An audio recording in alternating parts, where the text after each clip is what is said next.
So in section 9.4, working again with more geometry, again, we're really focusing on some of the math that comes out of geometry. So we're kind of applying some of the math here. So some of the things that become more applicable is the words like perimeter, area, and circumference. Again, you may be familiar with these words. This first word, perimeter,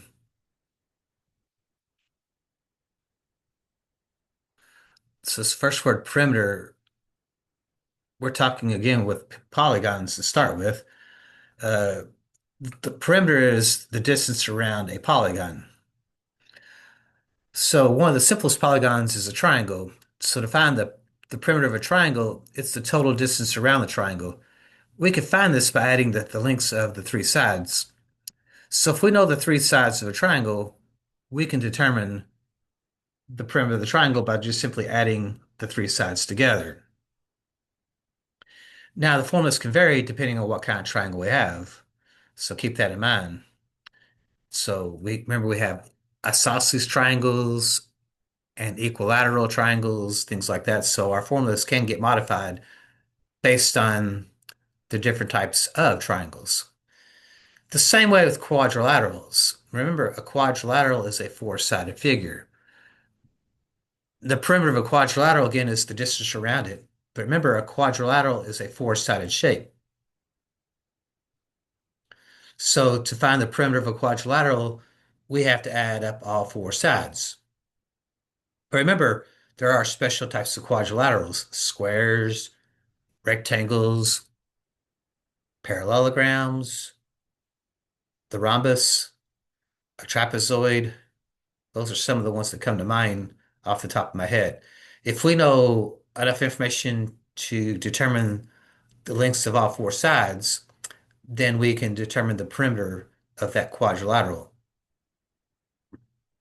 So perimeter is going to be measured either in like centimeters or meters if we're talking about the metric system. Customary measurement would be like inches or feet, yards, so abbreviations, inches, feet, yards. Mile, I think, is like MI for miles. So there's all kinds of what we call linear measurement. So linear measurement means from point to point. So we can do the metric system or our customary system. Now, some formulas we can use, if it's a square or a rhombus, we know that the four sides are equal. So all you need to know is one side and multiply that by four since all four sides are equal. So the perimeter of a square rhombus would just simply be four times the length of a side because all four sides are equal. The perimeter of a rectangle or a parallelogram, notice that two of the sides are equal. So remember, opposite sides are equal. So if we can add those two adjacent sides, if we double that, that'll give us our perimeter. You may also see this formula as like, 2L plus 2W if we're talking about a rectangle, or if it is a parallelogram, sometimes we see 2A plus 2B, where A and B are considered the adjacent sides. Because remember, opposite sides are going to be the same letter. Adjacent sides would be different letters. So we can have formulas that look like that for special figures like a rectangle or parallelogram.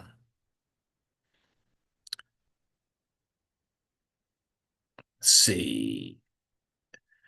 As far as area goes, area is how much space is inside the object. And right now we're talking about a two-dimensional object. So again, we're talking about polygons and circles, things like that, things that are closed in. So how much space does that shape occupy? So area is again, we're looking at the inside, where a perimeter was more about the boundary. So notice how these are two totally different things. The area is the space. So notice how it's like a surface, if you will, where a perimeter is kind of like point to point measurement, the boundary. Area is always measured in square units. So square centimeters. So we denote square centimeters in this notation Square meters, square inches, square feet would be FT to the power of 2, square yards, square miles, things like that. So notice how area is going to be measured by what we call squares. How many squares are inside the object? So for squares and rectangles, it's fairly straightforward because they have nice sharp edges.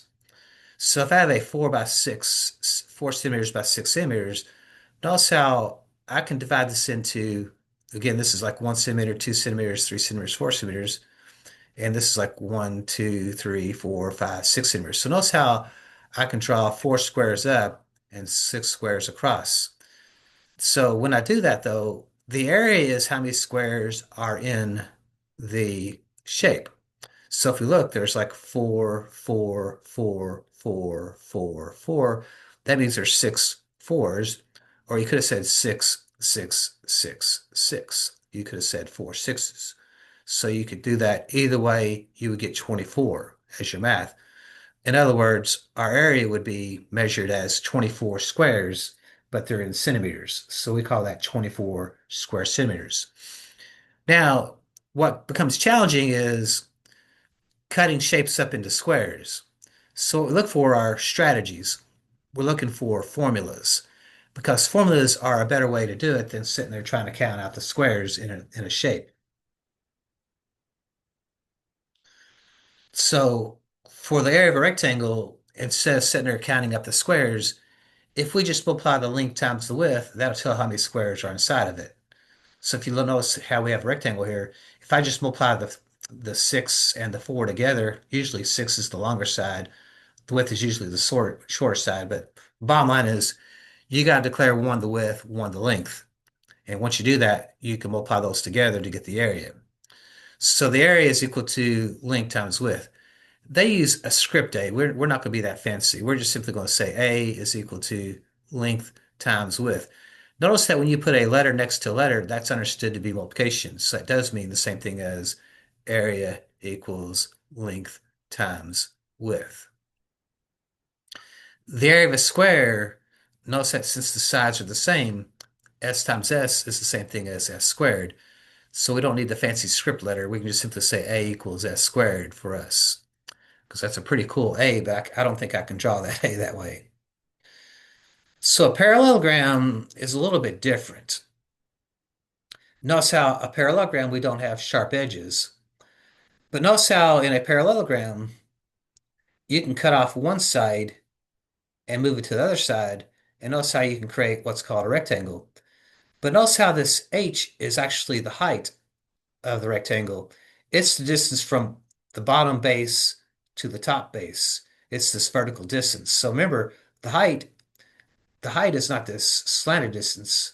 This is not the height over here on this slant. The height is actually the distance from the bottom to the top. So notice how I can rearrange the shape. I can cut this little portion of the parallelogram off and I can make it look like a rectangle.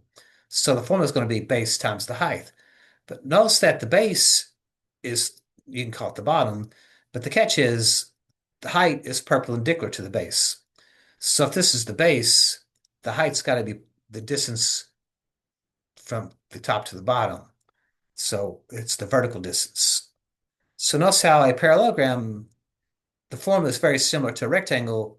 The only catch is the edge is not the height. The height is the distance from the bottom to the top. So a lot of times we use imaginary line to represent that because that height is actually not the side of the parallelogram. Okay, so keep that in mind. The height is not necessarily the side of a parallelogram.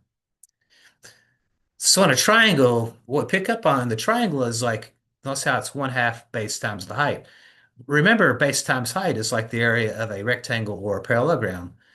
The area of a triangle is actually half of that area. One way to model this is, see if I can get this to work. Uh, Try that again.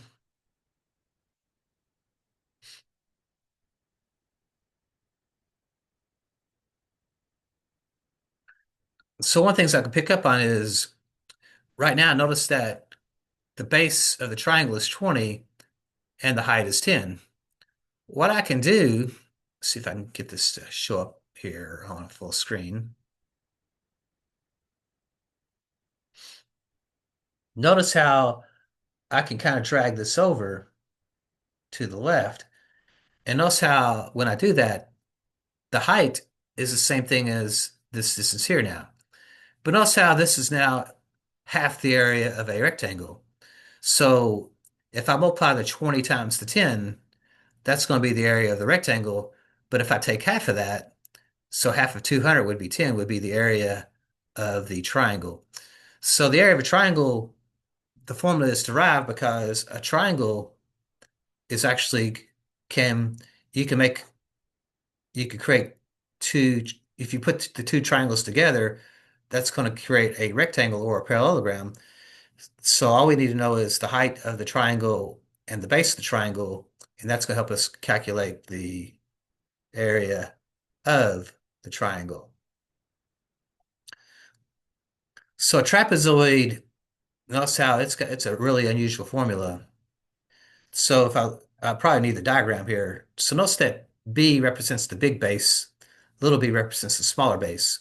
So you got to add those two together, and then you got to multiply that by the height, and then you got to multiply that by 1/2. So notice how in this formula, if you using the order of operations, you have to do what's inside the parentheses first. So I have to add the big base and the little base together. And remember, the height's got to be the distance between the two bases. And I got to take half of that as well. So if I want to look at this from a drawing perspective, again, GeoGebra, if you will, GeoGebra. Notice how I can create a trapezoid. And again, I can create different trapezoids here. But one nice little things here is notice how I can create this little sliver here. And what I can do with this little sliver is I can cut it at that spot. And if I slide it over, notice that that trapezoid can be transformed into a triangle. But notice now the base of the triangle is actually the big base and the little base. So notice how there's base one and base two. So if I add those two bases together, that gives me the length of the base of the triangle. I still got the height of the triangle, but remember, you still got to take half of that to get the area of the triangle. So notice how the area of a trapezoid can evolve from the area of a triangle. That's one way to kind of model that. So again, you can put that in GeoGebra. I can't really say that very well. GeoGebra. Okay. So we'll stop there. In our next video, we'll kind of talk about circles.